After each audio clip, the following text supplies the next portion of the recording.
अच्छा, सर्दियां आती हैं, बहुत सारे और मामलात हम डिस्कस कर रहे होते हैं, लेकिन जो स्किन की खराबी होती है वो अपनी जगह पे रहती है। कुछ लोग कहते हैं हमारी स्किन मजीद ऑयली होना शुरू हो जाती है, कुछ लोग ये कहते हैं कि हमारी स्किन बहुत ज़्यादा ड्राई होना शुरू हो जाती है, पैची, रिंकल्स पड़ना शुरू हो जाते हैं, या वो कहते हैं जी इतनी पिगमेंटेशन है, स्किन जो है वो उसका एक जैसा कलर नहीं है पूरी स्किन का। तो ये सारे मसाइल लड़कियां भी फेस करती हैं ऑब्वियसली, और लड़के भी फेस करते हैं। आई एंडोर्स दिस। अच्छा, वो करते हैं, उनको फर्क पड़ता है इस चीज से? पड़ता है जी, पड़ता है। स्किन केयर उनकी होती है नहीं होती? नहीं होती। क्यों? करते ही नहीं है ना। करते वो कहते ना, छोड़ें उस वो क्या था, मुंह तो होता एक साबुन होता है ना जी, तो वो लड़कियों का होता है कि फेस का अलग होता है, और वो एक साबुन होता है, उससे बाल भी वॉश करते हैं, फेस भी, हाथ भी, वो चल जाता है, सस्ते में निपटाते हैं। अच्छा, ये बड़ा जरूरी है आजकल, किस तरह से एग्जैक्टली आजकल जो महंगाई का दौर है उसमें आप अपनी स्किन का किस तरह से ख्याल रख सकते हैं, लेकिन अफोर्डेबल स्किन केयर आपकी रूटीन कौन सी हो सकती है जो कि हम सब मिलकर पूरी सर्दियां फॉलो कर सकते हैं। तो इसी हवाले से बात करेंगे। मैं ज्वाइन किया है डर्मेटोलॉजिस्ट डॉक्टर अर्मिला जावेद ने। अस्सलाम वालेकुम, कैसी हैं आप? वालेकुम अस्सलाम जी, thank you very much. Doctor साहिबा, सिर्फ मर्द ही आते हैं स्किन केयर के लिए, औरतें ही आती हैं या फिर मर्द भी आते हैं? नहीं, ज़्यादा ख़वातीन आती हैं, लेकिन अवेयरनेस है, और मर्द भी अब काफ़ी ज़्यादा स्किन केयर में they are also very aware. और मेरे ख्याल में स्किन को कभी भी हमें टैग नहीं करना चाहिए कि ये ख़वातीन हैं या बच्चे हैं, क्योंकि स्किन तो हर एक किसी भी चीज़ को एज से और जेंडर से टैग करना ही नहीं चाहिए, टैग ही नहीं करना चाहिए। And it's about being healthy. मैं हमेशा कहती हूँ कि जिस तरह से आप अपने ब्लड प्रेशर का ख्याल रखते हैं, शुगर का ख्याल रखते हैं, तो आप अपनी स्किन का भी ख्याल उसी तरह रखें। जेंडर बाइस्ड नहीं होना चाहिए। अब इस मौसम में, विंटर्स में क्या किया जाए? जैसा सबीर ने कहा, अफोर्डेबल स्किन केयर रूटीन क्या होनी चाहिए, क्या हो सकती है?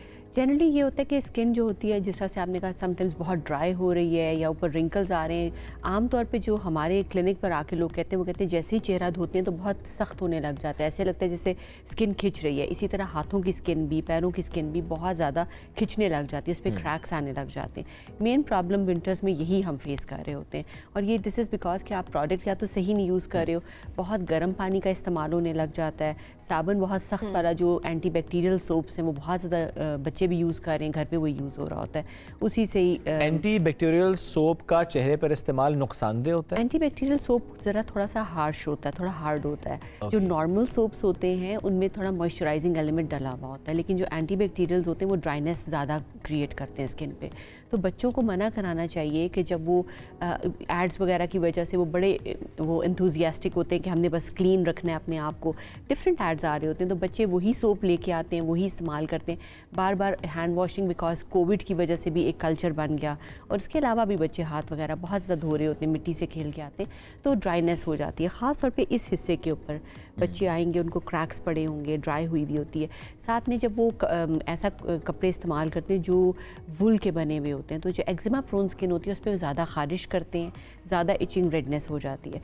तो मेरे ख्याल में एक तो सोप्स का इस्तेमाल, बहुत माइल्ड सोप्स जो हैंड मॉइस्चराइजर्स मिलते हैं, फ़ौरन उसको लगा लिया जाए, और बहुत महंगा मॉइस्चराइज़र यूज़ करने की ज़रूरत है, कोई भी आप यूज़ कर सकते हैं। और घरों पे तो अगर सिंपल जो पेट्रोलियम जेली होती है, अगर वो भी रात को बच्चे हाथों पे, पैरों पे लगा लें, या लिप्स के ऊपर लगा लें, जहाँ पे भी क्रैक्स हैं उधर लगा लें, तो बहुत ज़्यादा फायदेमंद होती है, और सुबह उठेंगे तो रिलैक्स्ड होगी स्किन, रिलीव्ड होगी।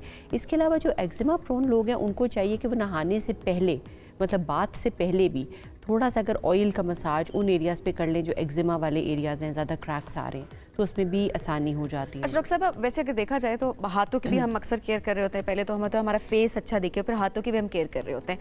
सर्दियों में ऐसा होता है कि आप पाँव की जितनी मर्जी केयर कर लें, वो डार्क ही रहना शुरू हो जाते हैं, चाहे आप वही प्रोडक्ट्स यूज़ कर रहे हैं, लेकिन वो ठीक नहीं हो पा रहे होते, मतलब या डार्क होते हैं या ड्राई होते हैं, या उसमें क्रैक्स बहुत ज़्यादा पड़े हुए होते हैं। क्रैक्स होते हैं, इवन जख्म भी हो जाते हैं लोगों को। पाँव की केयर के लिए ये होता है कि हम लोग स्पेशल इमोलिएंट्स और ऑइंटमेंट्स बना के देते हैं, जिसके अंदर हम लोग यूरिया डालते हैं। इसके अलावा ये डिस्पेंस किए जाते हैं, आम फार्मेसीज इनको डिस्पेंस करके देती हैं, उसमें हम यूरिया डालते हैं, हम उसके अंदर लैक्टिक एसिड या कोई ऐसी चीज़ डालते हैं जो थोड़ा सा जो स्किन की लेयर्स जम गई हैं उनको रिलीव करें, उनको उतारने में हेल्प करें। कुछ ऐसी खवातीन होती हैं जिन्होंने या तो कोई बहुत अच्छी स्किन केयर रूटीन रखी होती है, या समटाइम्स कहा जाता है कि उन्होंने प्रोसीजर्स ऐसे करा लिए हैं कि उनकी स्किन बहुत अच्छी है।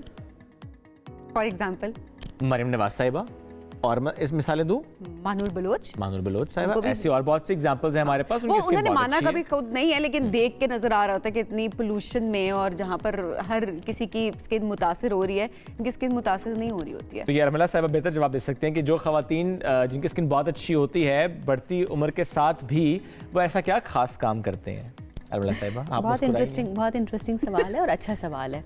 देखिए, बात ये होती है, एक तो जेनेटिक्स बहुत इंपॉर्टेंट रोल प्ले करती हैं कि आपके खानदान में आपको जीन्स क्या मिले हैं। वैसे नवाज शरीफ साहब भी आप बड़े गुलाबी से बिल्कुल, मैं इसलिए ये बात इसलिए कह रही हूँ कि ज़रूरी नहीं है कि हर एक ने सर्जरीज या प्रोसीजर्स करवाए हुए हों, तो एक जेनेटिक्स भी होती है। दूसरी चीज़ आ जाती है कि ऑफ कोर्स एज के साथ जो एक सिंपल सी बात है कि स्किन लूज़ भी होगी और स्किन का टेक्सचर भी चेंज होगा, स्किन की क्वालिटी भी अफेक्ट होगी, तो उसके साथ बहुत से प्रोसीजर्स होते हैं जो हेल्प करते हैं, लेकिन उन प्रोसीजर्स को आपने सही वक्त पे शुरू करना है। प्रोसीजर्स को, जो भी आपकी ट्रीटमेंट्स है स्किन के या स्किन केयर है, वो आपने अर्ली स्टार्ट करनी होती है, तो ही वो आपको ज़्यादा फ़ायदा लॉन्ग टर्म दे सकता है। उसमें क्या होता है, जिस तरह हाइलुरोनिक एसिड एक सिंपल प्रोडक्ट है, स्किन के अंदर हर जगह पे हाइलुरोनिक एसिड मौजूद है और उसका काम होता है मॉइस्चर को लॉक करना, स्किन को प्लम्प रखना, स्किन को हाइड्रेटेड रखना, और स्किन में ऑफ कोर्स एक जो नेचुरल ग्लो होता है वो उसी वजह से ही होता है। तो हाइलुरोनिक एसिड आप बहुत सी क्रीम्स में अवेलेबल है, सीरम्स में अवेलेबल है, मॉइस्चराइजर्स की फॉर्म में अवेलेबल है। एक हाइलुरोनिक एसिड आपकी स्किन के लिए बहुत मुफीद होता है। ये बहुत मुफीद एक सबके लिए वन ऑफ द प्रोडक्ट्स है जो सबके लिए मुफीद है, और इसके कोई साइड इफेक्ट्स भी ऐसा सच नहीं है कि इसको लगाने से आपको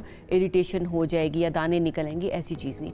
महंगा होता है, डिपेंड्स कि कौन सी प्रोडक्ट आप किस ब्रांड की प्रोडक्ट ले रहे हो। एक कॉलर भी आ गई है जी, लेकिन एक कॉलर है, उनका सवाल ले लेते हैं। मिसेस हसीब रावलपिंडी, अस्सलाम वालेकुम जी, कैसी हैं आप? वालेकुम सलाम सर, डॉक्टर साहब से बात करनी थी। जी कीजिए। अस्सलाम वालेकुम। वालेकुम अस्सलाम जी।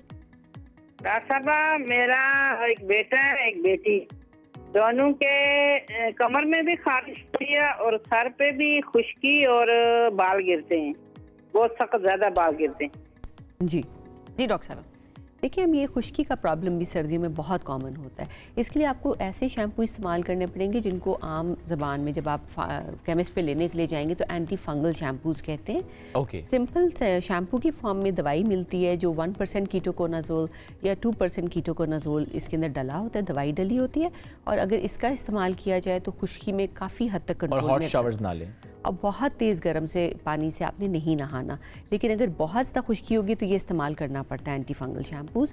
इसके अलावा हमारे पास जो लोशन फॉर्म में दवाइयाँ भी मिलती हैं जो रिलीफ देती हैं इचिंग में, और जो बहुत बच्चे फिर खारिश करते हैं और ज़ख़म बन जाते हैं तो वो दवाई भी आपको लेनी पड़ती है। लेकिन बेहतरीन यही है कि जो भी आपका करीबी डॉक्टर है उसको दिखाएं ताकि वो स्किन को एक दफ़ा देखे, बालों को एक दफ़ा देख ले और उसके हिसाब से रीज़न क्या है और कितना डैमेज हो चुका है और आपके लिए क्या बेहतर। और जनरली जो है वो मॉइस्चराइज अपने फेस को बार बार करें। यही कहते हैं जब भी आप सोप का इस्तेमाल कर रहे हैं, आप फेस वॉश का इस्तेमाल कर रहे हैं, उसमें उसके फौरन बाद जितनी मरतबा आप वॉश करें उसके फौरन बाद अपने फेस पे मॉइस्चराइजर का इस्तेमाल करना है। लाइट सा मॉइस्चराइजर, उससे आपकी स्किन हाइड्रेटेड। अगर आप सनब्लॉक भी इस्तेमाल करें तो उसमें भी मॉइस्चराइजर्स डले हुए होते हैं, तो आप अगर सनब्लॉक लगा लेते हैं विद मॉइस्चराइजर, एडेड मॉइस्चराइजर, तो एक एप्लीकेशन। ऑयली स्किन वालों के लिए भी यही है या सिर्फ ड्राई स्किन वालों के लिए जो सनब्लॉक्स और प्रोडक्ट्स होते हैं वो थोड़े से डिफरेंट होते हैं कंपेयर टू नॉर्मल स्किन। ठीक है, क्योंकि ऑयली मॉइस्चराइजर होता है उसमें भी मॉइस्चराइजर, लेकिन ऐड करना जरूरी है क्योंकि एक ये मिथ भी होती है कि जिनकी ऑयली स्किन है वो बिल्कुल मॉइस्चराइजर इस्तेमाल ना करे, उससे उनकी स्किन और डेड होना शुरू हो जाती है। डॉक्टर साहब बहुत शुक्रिया, हमारे साथ मौजूद थी। वक्त बहुत मुख्तसर था, लेकिन जितना हम इसके बारे में आपको एजुकेट कर सकते थे हमने सोचा कि आज एजुकेट जरूर करें।